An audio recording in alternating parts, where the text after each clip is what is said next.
welcome to a very special edition of Disclosure, brought to you from the very safe, very sterile underground studio in Loveland, Colorado, where, just like you, we find ourselves practicing the fine art of social isolation in a world where, well, now the slightest of coughs can turn every head in the room. Just a few days ago, I had to run to the Office Depot for something. I needed it in order to keep on working, and I got into the Office Depot, folks, and there may have been 2 people in there. 3 customers, maybe, spread out across, 50,000 square feet, whatever the square footage is in there. And hundreds of feet away, I heard a little cough.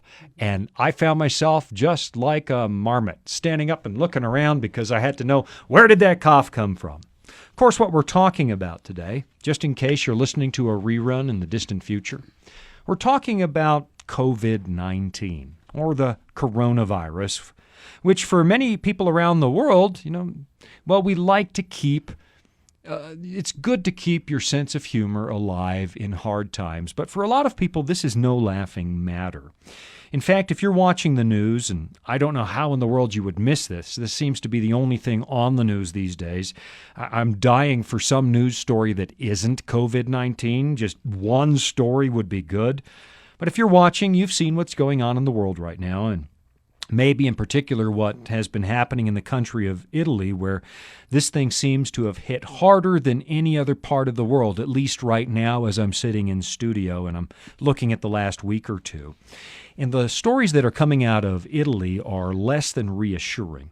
Millions of people on lockdown, confined to their homes, wondering who will be the next to succumb to this incredibly contagious version of the coronavirus. I actually heard one story, folks, a little while ago. I'm sure you heard it too. One poor lady in Italy whose husband succumbed to the disease and he passed away at home. But everybody was too terrified to come and collect his body, and so she was stuck in her apartment. She's not allowed to leave. And her husband, who had passed away, is also in the apartment. And so they're not coming for the body. She has to stay in there. And so there she is, by herself with the body of her husband, and not knowing if or when she'll be delivered from that awful situation. And that's awful. I know that it's only, a relatively small percentage of people that have the worst things happen to them in this, but when it spreads across the world, that starts adding up to an awful lot of people. And my heart goes out to people that the worst, it's happening to them. I know I asked my wife, what would you do if we were in that situation and they're not coming to get me? And I know it's going to sound humorous, but it seems like the right thing. She says, I guess I'd have to put you in the freezer, and just... And that makes sense. At least it's something. And we all find ourselves trying to think ahead. What would we do if it's a different world right now?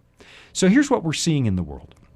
We see right now both the worst things that life on planet Earth has to offer, and at the same time, we're seeing some of the best things that life has to offer. They're all showing up at the same time.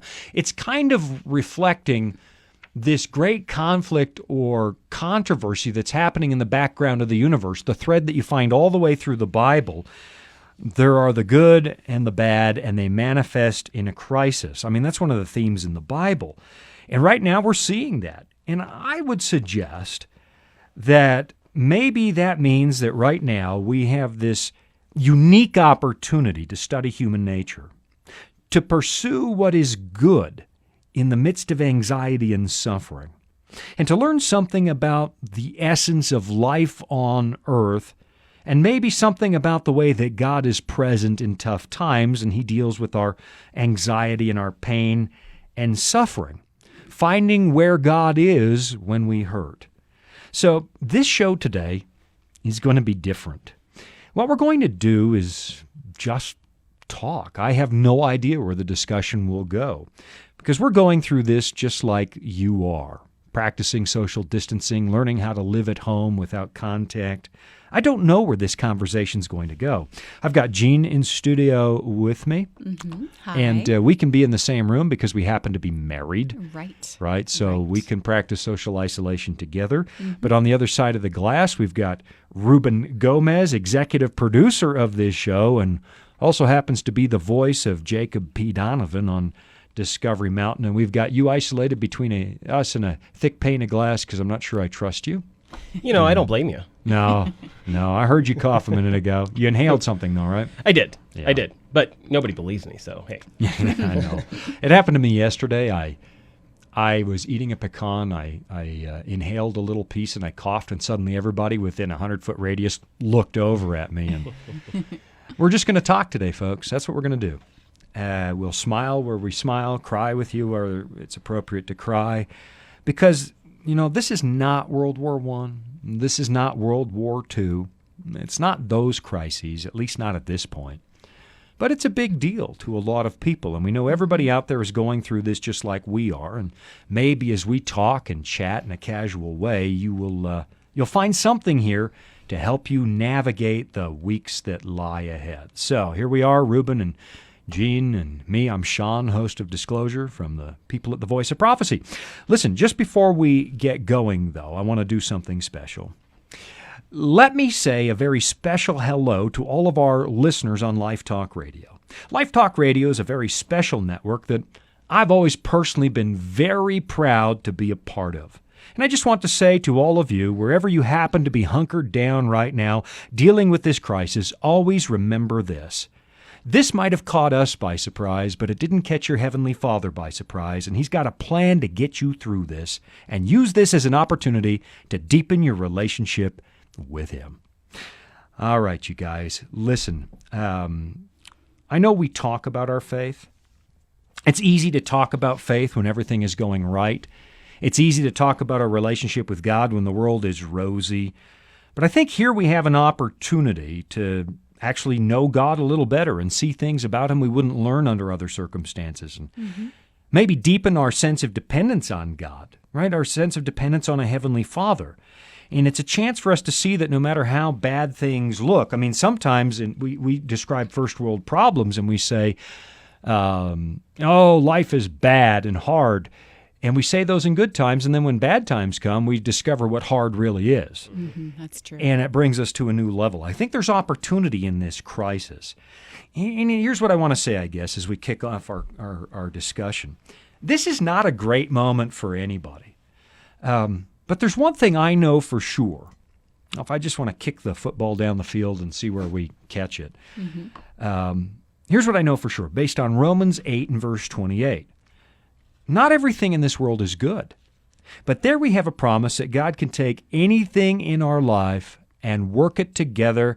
The Bible says, work it together for the good of those who love God and to those who are the called according to His purpose. So not everything is good. A preacher friend of mine decades ago used to say, man, chocolate cake is delicious. But have you ever tried tasting all the ingredients by themselves, a raw egg or a spoonful of cocoa powder? They're bad. And so God's idea is not the bad things. We did that to this planet, but He can work it together for good. So, Ruben and Gene, let's just talk about what's going on. What kinds of things have you been observing or noticing about the current situation? What are some of the stories out there that have caught your attention? Well, I think living through this experience with coronavirus and hearing the news, and of course we're located in the United States, so this is how it's been for us as U.S. citizens experiencing it. Just tracking it has been very interesting to me. I personally first heard about this virus and how it was impacting people in China back in January. So I thought, that's interesting. People are being isolated. They're watching new hospitals being built on live webcams. And I seem to remember hearing then that some of the construction workers and people who were building these makeshift hospitals became like superstars because everyone was stuck at home It's watching the new them reality on TV. live webcams. Yeah. I thought, that's fascinating, and sort of paid attention to it, but it didn't impact myself personally. I remember, Sean, you and our associate Kurt Johnson, you were getting ready to go to Russia with Alex Rodriguez. That's right. Yeah. And we were sitting in an airport, come at the Atlanta airport, and I said to you guys, "There's a virus. Watch yourself while you're traveling. Clean your hands, take some hand sanitizer." Right. We all kind of just looked at me like, yeah, whatever. And Did we really? Did we dismiss you? more or less. Because Moscow at was that not point, ground. Yeah. Moscow wasn't ground zero. You're laughing. Have you ignored your wife's advice, Ruben? No comment. Yeah.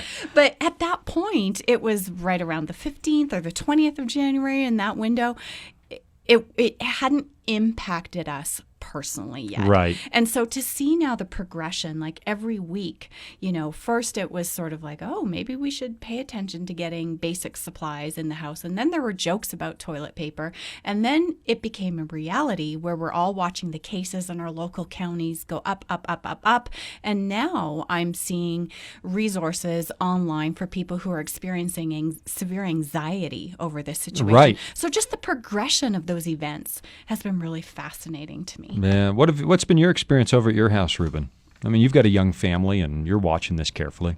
Yeah, for sure. We're watching it real carefully. We've got a couple of potentially high risk people in the house, including myself, and then you worry about the kids, and stats are one thing, but this virus is so new still for everybody that you don't know. Yeah, so it's affecting one group of people right now. But who's to say that won't change as more people get infected, as the infection rates go up? And so, yeah, we're definitely practicing social distancing. We're, avoiding, everything except the essentials right now. But at the same time, we're trying to keep a sense of normalcy in the house for the kids and for us, because and the ages of your kids, just for reference's sake, they're still pretty young. They are. I've got a 6-year-old and an 11-year-old, yeah. and this stuff really does get to them parents. You don't, you just never underestimate the anxiety that they feel. They may not show it, but the best thing that I think you can do is really just try to maintain routine as the schools close. Have some sort of routine going on, and play games and make sure that they feel okay and secure.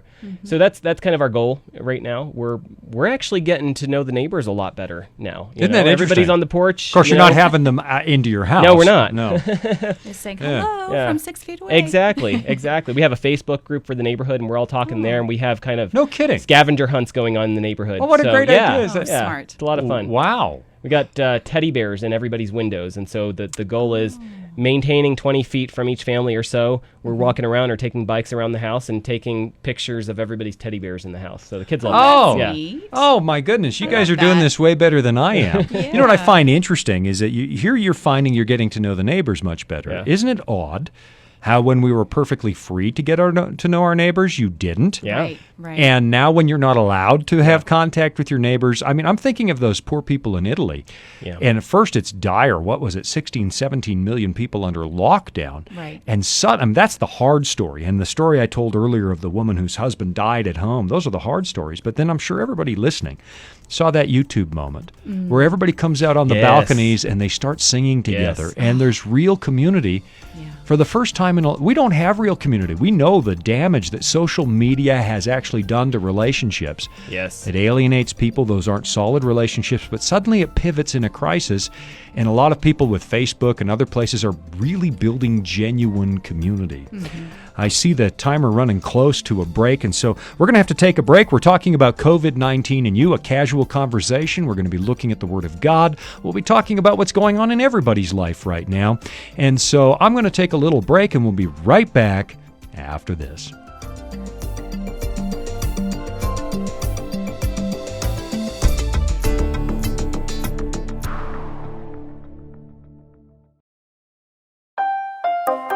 Are you searching for answers to life's toughest questions like, where is God when we suffer? Can I find real happiness? Or is there any hope for our chaotic world? The Discover Bible Guides will help you find the answers you're looking for. Visit us at BibleStudies.com or give us a call at 888-456-7933 for your free Discover Bible Guides. Study online on our secure website or have the free guides mailed right to your home. There is never a cost or obligation. The Discover Bible Guides are our free gift to you. Find answers in guides like, Does my life really matter to God? And A Second Chance at Life. You'll find answers to the things that matter most to you in each of the 26 Discover Bible Guides. Visit BibleStudies.com and begin your journey today to discover answers to life's deepest questions.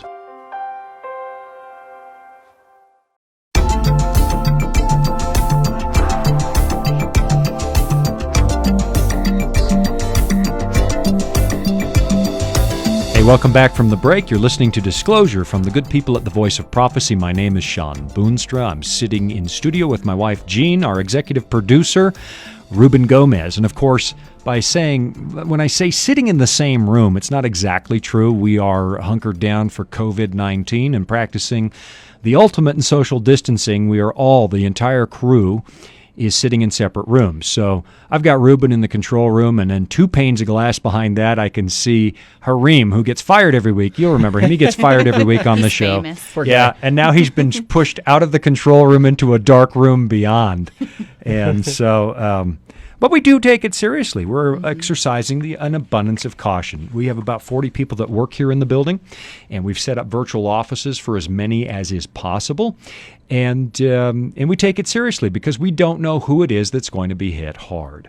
We're doing something a little different. We're slowing down a little today and joining you in some of the thoughts that you're having out there, talking about this COVID-19 epidemic. And I know that we've been told that 97, 98%, whatever the number is from the CDC, they're guessing most of us are going to have, a fairly uncomfortable illness, but we'll be fine. And it's the 3.4% or wherever they've left that number that are really going to face a tragedy here. And so we're talking about this. We're just talking about thoughts and how does a Christian relate to something like this. And we mentioned a moment ago that, we see some great moments coming out of this when the Italians went out on their balconies and decided we're a community. And we're actually seeing community come out. And Ruben, just before the break, you talked about something your neighborhood is doing with teddy bears. And I know, Jean, you had a question about that in the break. I said, no, save that for when we're on the air. Well, you mentioned, Ruben, that your neighborhood is connecting through a Facebook group and that you're putting teddy bears in your windows. I just was curious, what are the teddy bears about? Is it a sign to, like, this house is okay, or is it just like a camaraderie thing? What's that all about? At the end of the day, it's something, at the very basic level, it's something for families and kids to do. Something fun, something that keeps everybody's mind kind of grounded. We don't have to panic. We don't have to go crazy here, even as we practice social distancing.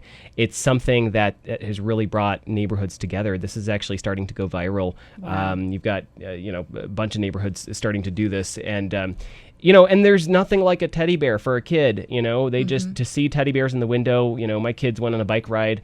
We went around the neighborhood, the entire neighborhood, about 150 houses, and a fair number of them have teddy bears in their windows, including ours. And it's just something that, hey, look at that teddy bear. It's fun.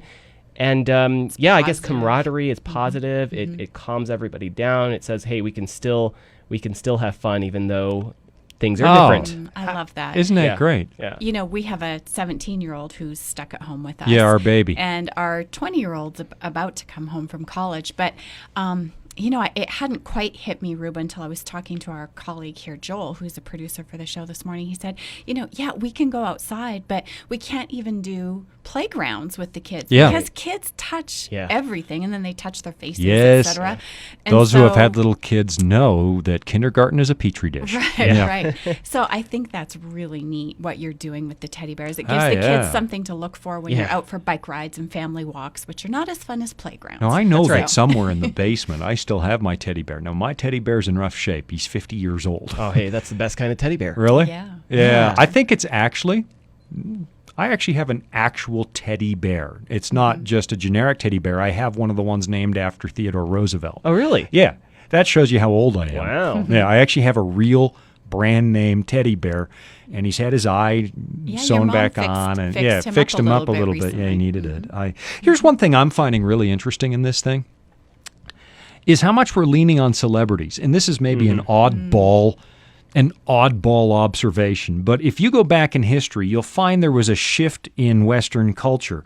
Years ago, our heroes were people of, I don't mean to disparage any entertainers out there, but there were people of actual accomplishment. So Einstein was a kid's hero, or Amelia Earhart was a kid's hero, or Charles Lindbergh, or something like that, all the way up to when I was a kid, Neil Armstrong was still a hero. And then we had a cultural shift where our heroes became athletes and entertainers. And I really don't mean to disparage it, but I find it interesting that the news we hang on now is which celebrity tested positive. So you've got Tom Hanks and his wife down in Australia, and my goodness, let's stop all the news. He's tested positive. Or Sophie Trudeau. She Prime tested Minister positive, of and Canada's wife. one of the senators just tested positive here. Paul. Rand Paul tested positive, and it's. I find it interesting. I mean, the celebrity culture persists here, and why is it that we look to a celebrity as where we're going to get our information on this? I don't know. And the professional athletes that have tested positive. Yeah. Yeah.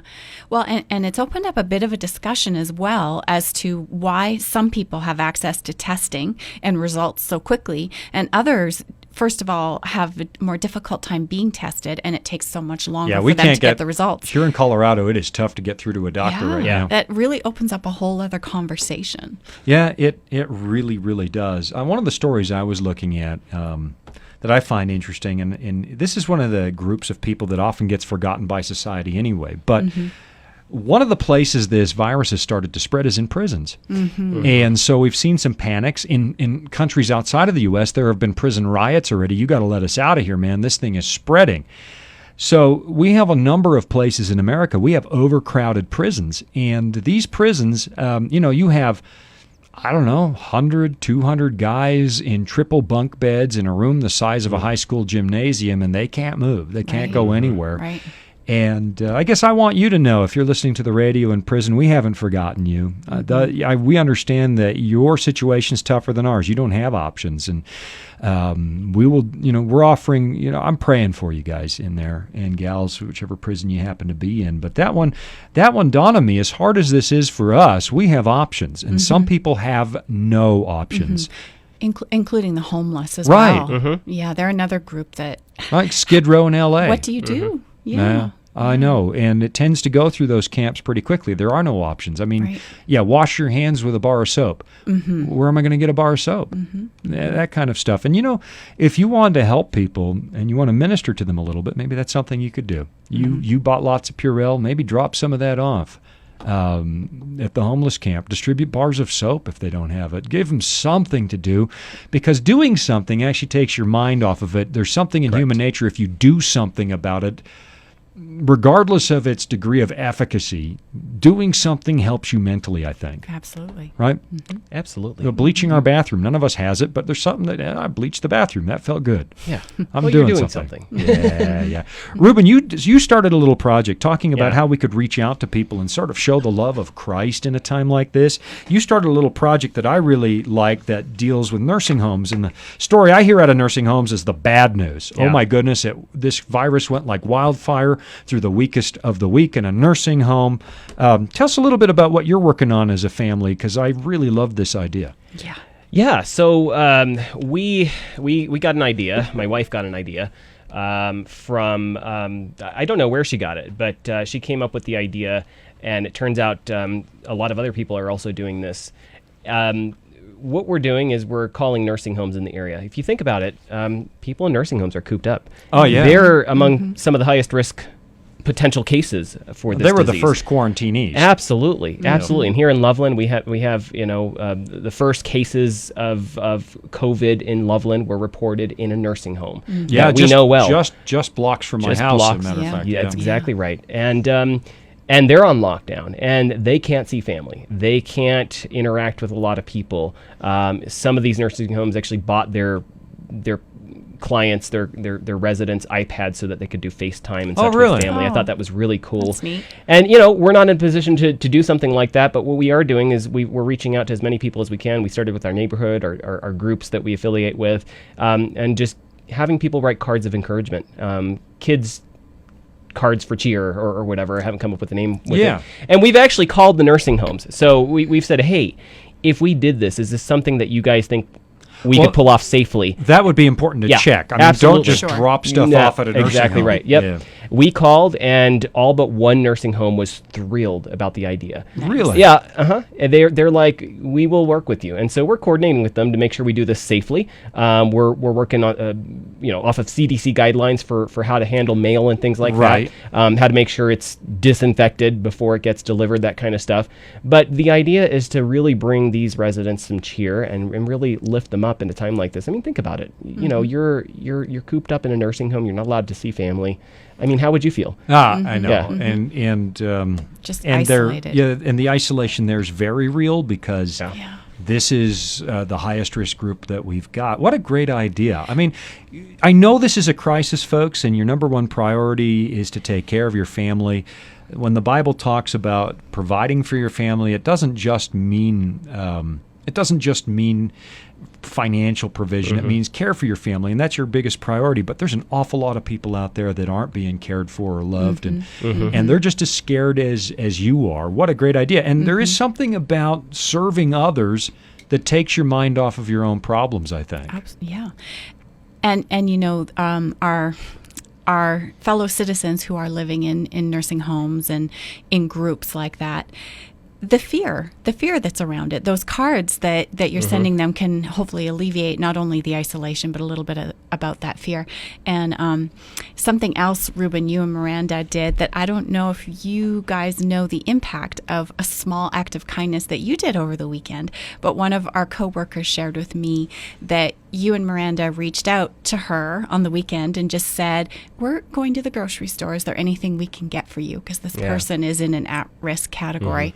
And just that little act of kindness meant the world to her. Wow. She teared up great. when she shared that story with me. Oh, man. And so if all of us just think about the people living next to us, and I did the same thing after that coworker shared with me in tears, I right away reached out to our neighbor, Sean. I thought, oh, why didn't I do this earlier? But it inspired me to reach out to her and say, I'm going to the store on this day, anything I can get for you. So those small things that we do for each other in this moment, you know, that's where we see that hope, and that's where we see how we can make a difference as Christians. Yeah, I agree. You guys remember the story about the woman going into the grocery store and she passed a car and they rolled the window down a crack. It was an elderly couple saying, please, we're really scared to go in there. Would you pick up a few things for us? Yeah. And I'm thinking, I don't have that same level of fear. I go in the store, I stay 8 to 20 feet away from everybody, and my goodness, what a moment. And you've got to wonder, I know we have to take another break here, but you've got to wonder, this is scary. Some people are going to be hurt by this. But what if we came out the other end as better people, all of us? All of us. Because there's something about a crisis that focuses a generation on what it means to be human, what it means to be a child of God, what it means to be a genuine citizen of a neighborhood or a nation. And we could be better people on the other side of this. I know it's a crisis, but let's all look for what we could do to grow in this thing and maybe recapture some of what used to be in this country. You know, some of the neighborhood feel, some of the community feel that we used to have. We've gotten so polarized as a country, and people are at each other's throats all the time politically. What if we came out the other side of this more of a family? I mean, maybe there's a silver lining in this dark cloud. We have to take another break, and we're talking about COVID-19, what it means to all of us. We know you're going through the same thing with us. That's what we're discussing today here on Disclosure. We're going to take a little break. Here's something else you can do while you are waiting out your self-isolation. Get to know the Word of God a little bit better. We have an opportunity for that right now, and we'll be right back.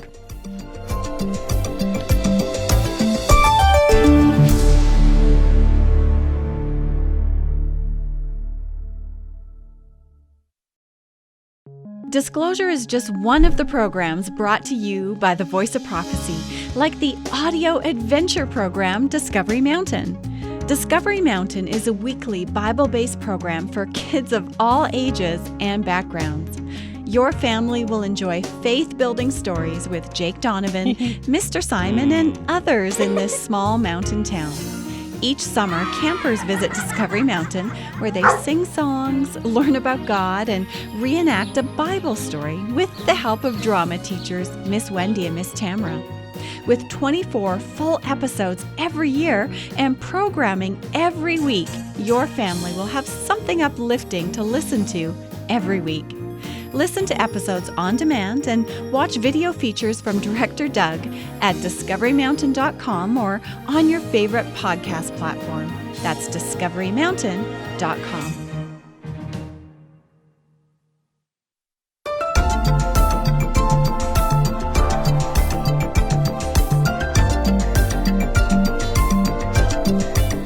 Hey, thanks for joining us today as we share isolation with you. I know that sounds weird, but here we are in the basement of the Voice of Prophecy. Every one of us virtually saran wrapped and hermetically sealed and sort of keeping our distance from each other. But going through this with you, this has affected our lives. Colorado is actually in one of the, I don't want to say top ranking, that's the wrong way to describe this, but it's in one of the worst affected states. It sort of moves in and out of fifth place.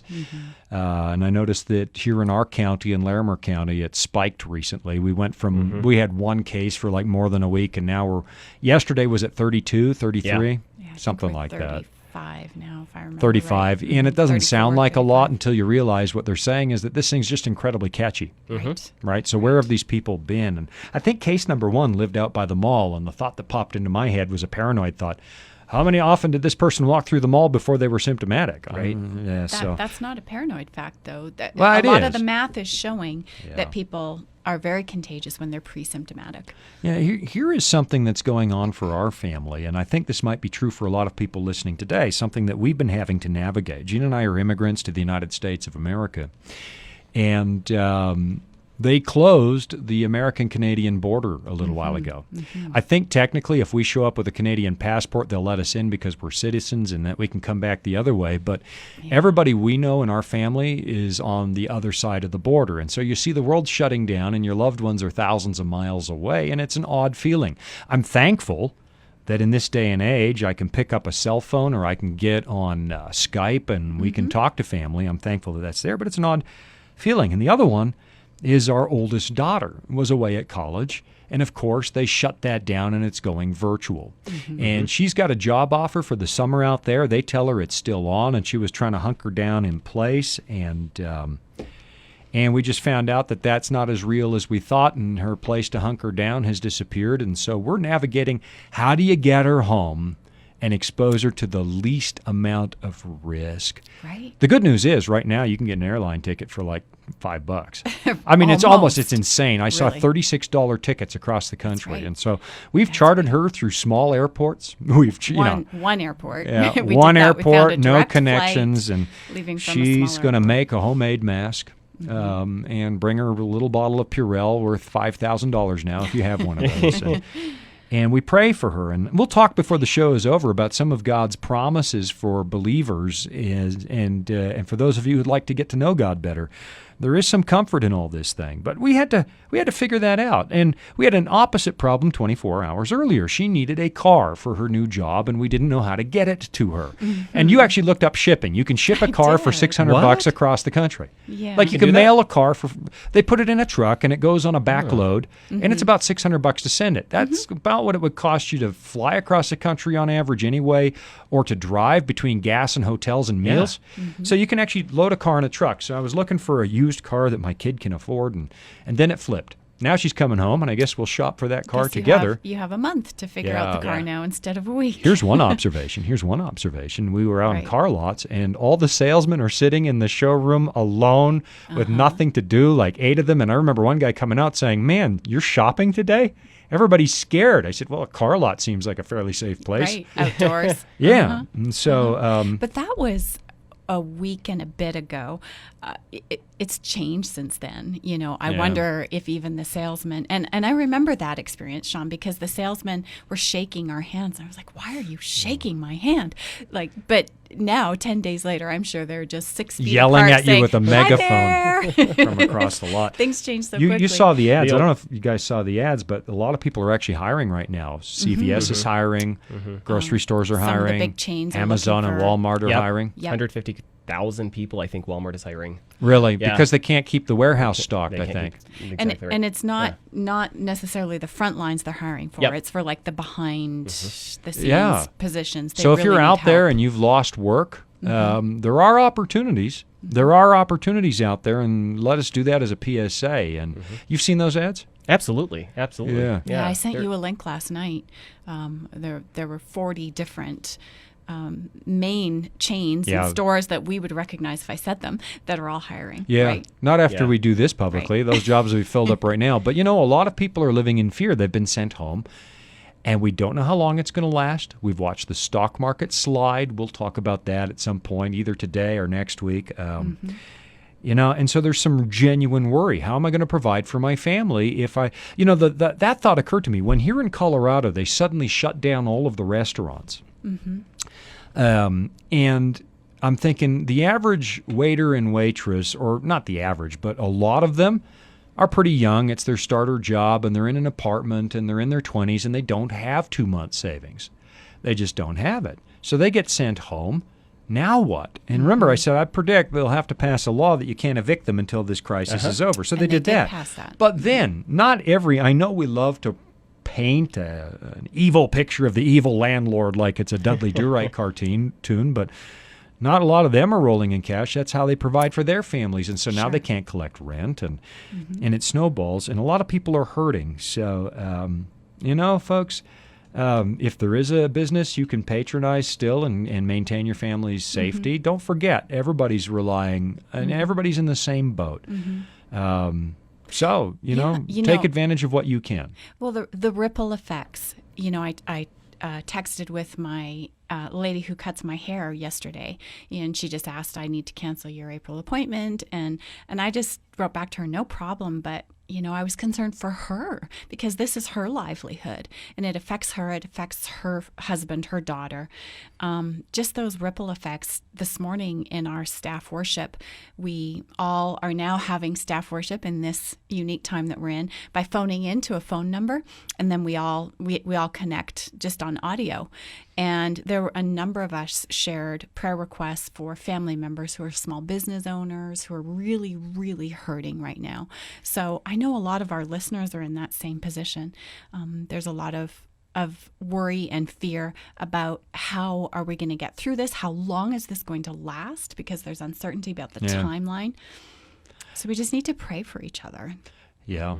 Our youngest daughter was supposed to graduate high school in May. Yes. And so we lined up all the trips from grandparents, and grandparents aren't so sure they want to come, and we have no idea if there's actually going to be a graduation. And that doesn't seem like a big deal to you if you're 50-something years old and you're focused on career and mortgage and stuff, but that's real to her, and that's real to a lot of the young people in your homes as well. I saw one, I don't dare mention too much, I saw one kid wrote a note, "Dear coronavirus, thank you so much." He was 7 years old, "for destroying my birthday," and he wrote a swear word. He did. "Dear Mom, I know you have lots of soap and water in the house.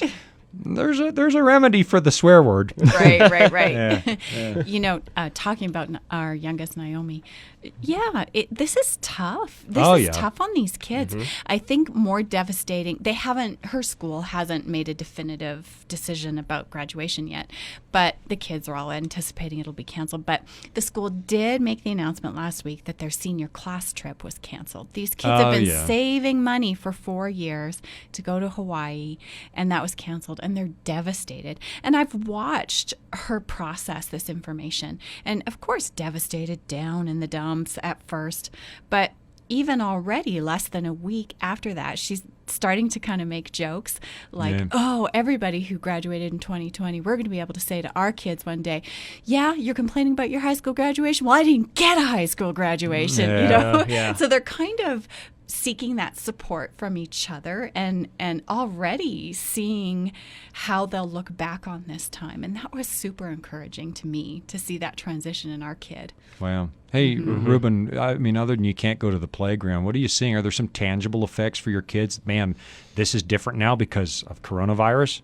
Yeah, definitely. The most obvious effects for us were actually weeks ago, before the schools shut down. My 11-year-old was freaked out. And she was freaked out because kids talk, and it's like the game of telephone, right, at school, right? She's hearing things, and I said, what are you hearing? What is it that is really freaking you out? Not that this virus, not that I'm diminishing the potential severity of this, but she was hearing a lot of things that just were not accurate. And so I had an opportunity to talk to her honestly about this virus. I'm not sugarcoating it. Yeah, this can kill you. This can end your life. Wow.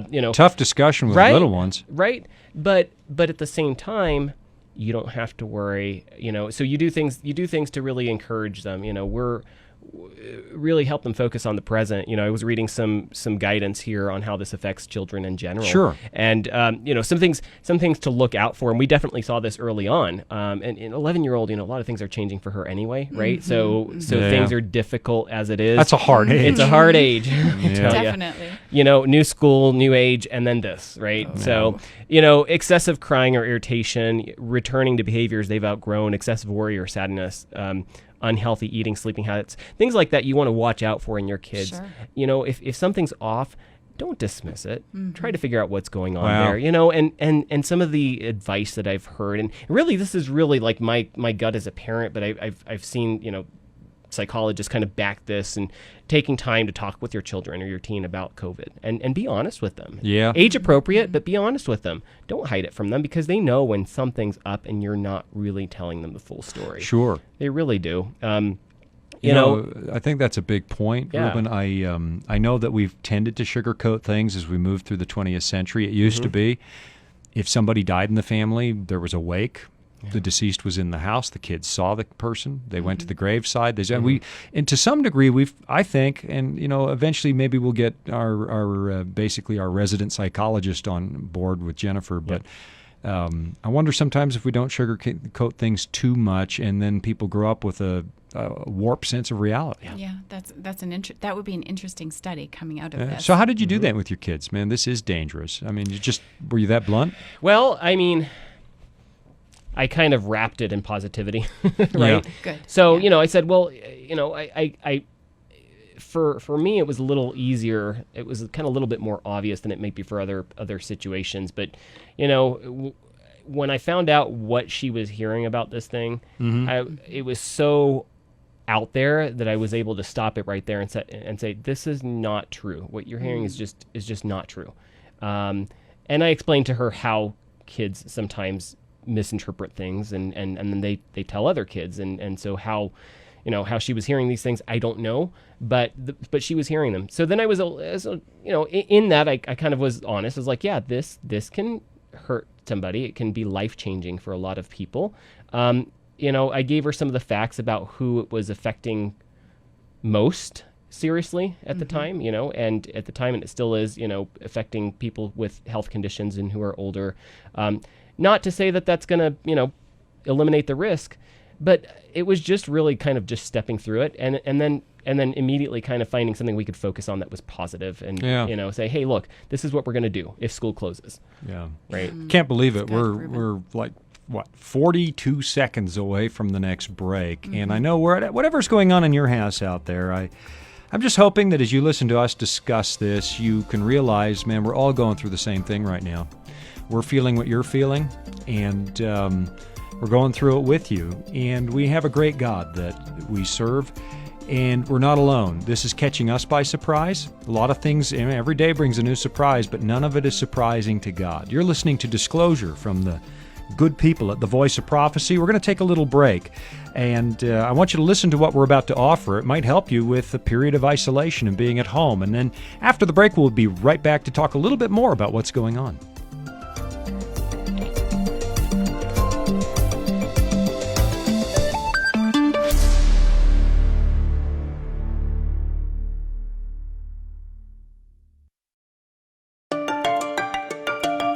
Are you searching for answers to life's toughest questions? Like, where is God when we suffer? Can I find real happiness? Does my life really matter to God? Or is there any hope for our chaotic world? The Discover Bible Guides will help you find the answers that you're looking for. Visit us at BibleStudies.com or give us a call at 888-456-7933 for your free Discover Bible Guides. Study online on our secure website or have the free guides mailed right to your home. There is never a cost or obligation. The Discover Bible Guides are our free gift to you. Find answers in guides like A Second Chance at Life. You'll find answers to the things that matter the most to you. Visit BibleStudies.com and begin your journey today to discover answers to life's deepest questions.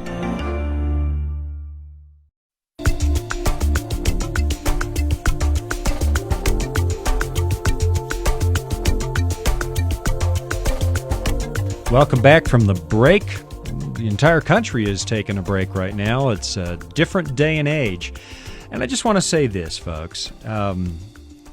We've been through this before in the Western world. It might have manifested differently, but we had the Great Depression. Actually, the Voice of Prophecy, the ministry that brings you Disclosure and Discovery Mountain and a number of other radio broadcasts, it was born virtually days ahead of the stock market collapse of 1929.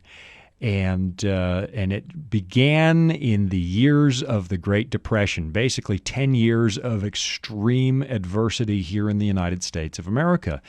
And last year was our 90th birthday. We are still here because God is bigger than these crises. That's right. My grandparents went through it. They had to step up, get on a boat, and head over to Europe because it was World War II. Well, actually, my grandparents were in Europe under Nazi occupation, but a lot of our grandparents had to get on a boat and go there. And I've seen the meme, and there is some truth in this. I don't think it should minimize the concern people feel for their families, but we're being asked to stay at home.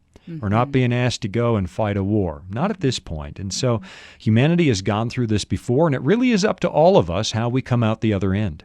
It really is up to all of us. And here's one story, you guys, I want to share. And here's what I think we're going to do, because I can't believe we're in our final segment already. We might just keep trucking. If you're on Facebook Live, we might just keep trucking and lay down a show for next week, because who knows when they'll tell us we can't come into the studio. So we'll just keep talking. And Speaking of keeping trucking, I wanted to mention the heroes of this. Yes. You know, you hear that. That's our truckers. That's our grocery store cashiers. Right. That's our healthcare workers.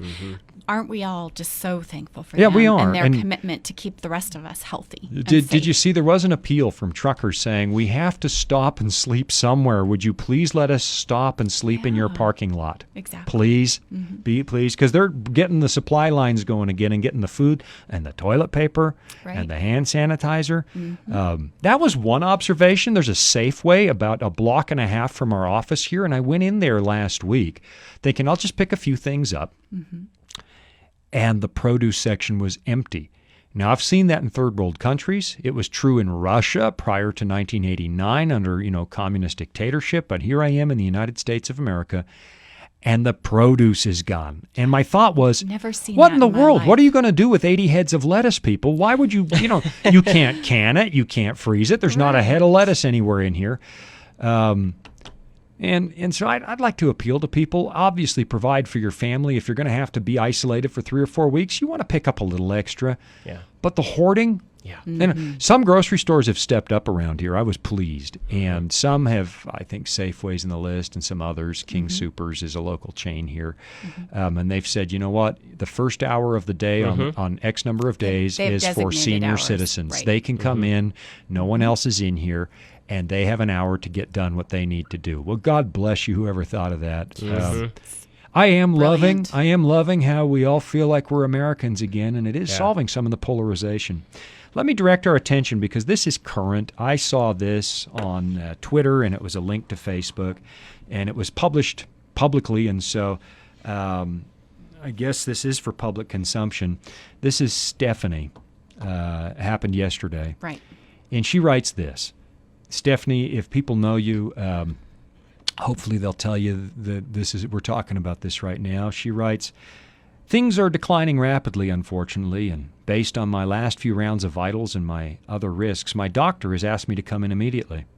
She wants a new chest x-ray, and then pending those results will decide whether or not to admit me.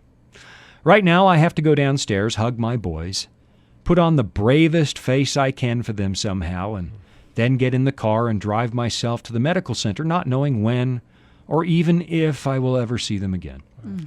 If I'm admitted as even a potential COVID-19 case, my family will not be permitted to visit at any time. I'm scared.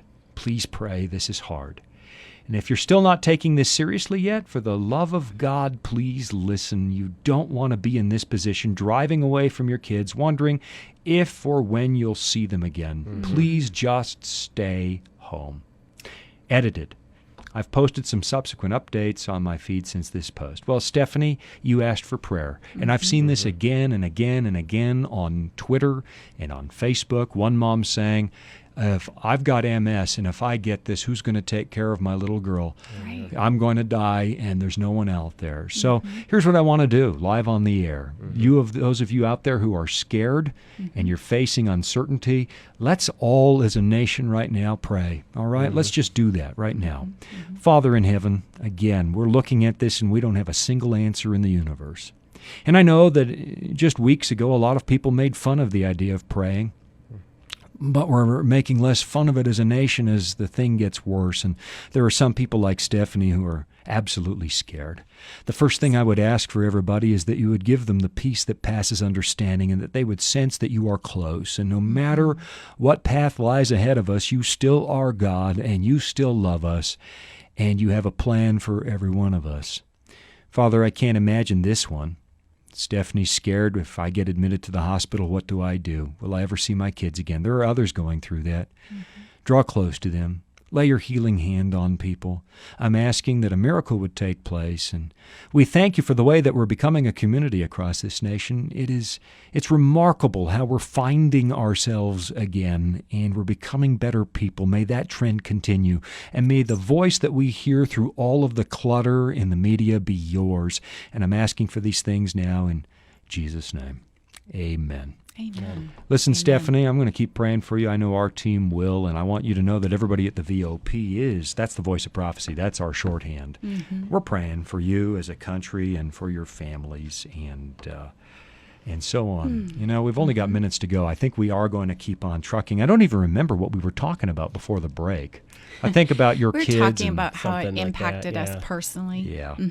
And you had mentioned, Sean, the fact that we are separated from our family members. Yeah. You know, they're all in Canada, and that border is closed. And I know we're not alone. And you know, never having experienced anything like this before, this is unprecedented for all of us, unless some of us lived through the 1918 flu. This is unprecedented. I look like I did, right? Yeah. And, you know, hearing the news that they closed the border between Canada and the U.S., when I first heard that, it was on a busy work day. I was processing a lot of information. I thought, well, good, that was the right decision by both governments. Good, smart.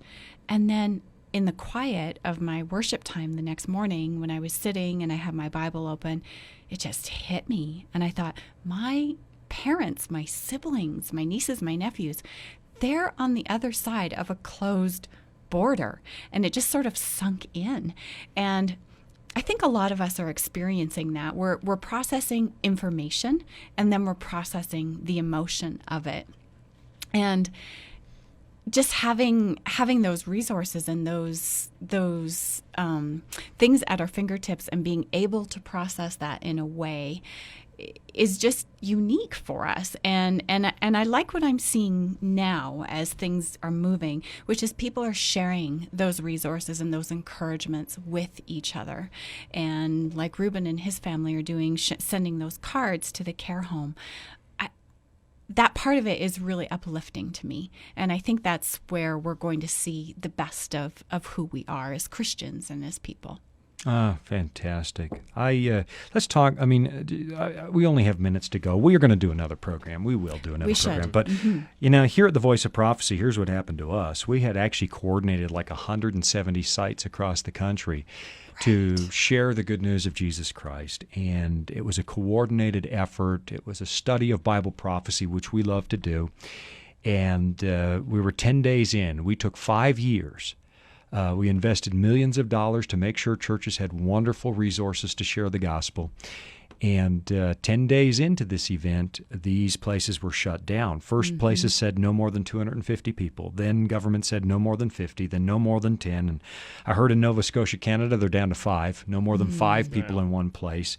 And so it was all shut down. And it's weird. You know, I have daily meetings every morning with pastors across the country, daily meetings in a Zoom environment. And we're all preparing for the day when the doors can open again and we can continue to share the gospel of Christ. And so we talk about the crisis and how it's an opportunity to share the gospel. We talk about that for a little bit, and then we pretend that we haven't shut down and we're all training. And when this thing is lifted, we anticipate get going again. But here we are, a self-funded ministry, so we're watching this too. And here's what let me just put this in there, and it's not really the point of the show, but we are a self-funded ministry, and first thing you need to take care of is your family out there. You got to make sure that you take care of your family. But if you're doing well, I'd ask you, remember, we also have 40 employees, and just remember us if the Lord blesses you that way. That's all I'm going to say, because this really is about what's going on in your life. One quick word. We've got I can't believe we've got, 3 minutes left?